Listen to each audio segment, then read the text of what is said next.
చదువుతున్నాడు. నిన్న రాత్రి 9 గంటల ప్రాంతంలో ఆక్సిజన్ పార్క్లో చెట్టుకు ఉరివేసుకుని చనిపోయినటువంటి ఘటన చోటు చేసుకుంది. తండ్రి కన్నీరు మోతున్నాడు. చెట్టంతా కొడుకుని కోల్పోయాను, ఎన్నో ఆశలతో పెంచుకున్నటువంటి నా కొడుకు ఇక లేడు అన్న విషయాన్ని కూడా జీర్ణించుకోలేకపోతున్నాడు. ప్రస్తుతం విజ్ఞాన్ తండ్రి మనతో ఉన్నాడు. చివరిగా విజ్ఞాన్ ఏం మాట్లాడాడు? మెస్ బిల్లు కొట్టి డాడీ అని అంటే సాయంత్రం కుడతానా అన్న. సరే డాడీ అని గంత వల్లే ఉంటున్నాడు.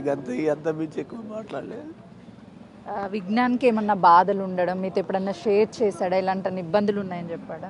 ఎలాంటివి చెప్పలేదు మేడం. ఎలాంటి ఇబ్బందులు ఇంటికాడ లేవు, ఇక్కడ కూడా ఉన్నాయని కూడా ఎప్పుడు చెప్పలేదు మేడం. ఎలాంటి ప్రాబ్లమ్స్ లేవు మేడం. ఎప్పుడు ఉన్నా కూడా. అంటే ఏమై ఉంటుంది అనుకుంటున్నారు మీరు? ఏమో మేడం, తెలియదు మేడం. ఏమై ఉంటుందో తెలియదు మేడం.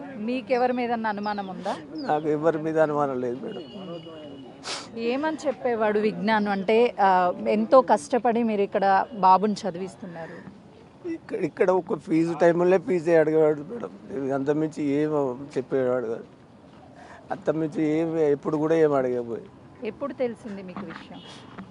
10:30 తెలిసింది మేడం నైట్. వాళ్ళ క్లాస్మేట్స్ కావచ్చు, అదేవిధంగా కాలేజ్ మేనేజ్మెంట్ కానీ ఏమన్నా చెప్తుందా? ఏం లేదు మేడం. ఏం చెప్పండి. చూస్తున్నాం కదా, విజ్ఞాన్ని కోల్పోయినటువంటి తండ్రి మాట్లాడలేకపోతున్నాడు. ఎంతో అల్లారు ముద్దుగా పెంచుకున్నాను, నా కొడుకు ఇక్కడ లేడు అన్న విషయం నాకు తెలిసిన దగ్గర నుంచి ఏం చేయాలో అర్థం కావడం లేదని చెప్పేసి ఒకసారి ఆ తండ్రిని చూస్తే కన్నీరు మున్నీరు అయిపోతున్నాడు. ఇక్కడ వరకు నా కొడుకు ఎంతో ప్రయోజకుడు అవుతాడు అని చెప్పేసి ఎంతో కష్టపడి నా కొడుకుని చదివించుకున్నాను, కానీ ఇంట్లో ఎలాంటి ఇబ్బందులు లేవు, కాలేజ్లో కూడా ఎలాంటి ఇబ్బందులు లేవు అని చెప్పాడు. నిన్న చివరిగా నాకు కాల్ చేశాడు సాయంత్రము, మెస్ బిల్ కట్టాలి నాన్న అని అంటే డబ్బులు పంపిస్తా అని చెప్పాను. ఆ తర్వాత ఇక బాబు నుంచి నాకు ఎలాంటి ఫోన్ రాలేదు.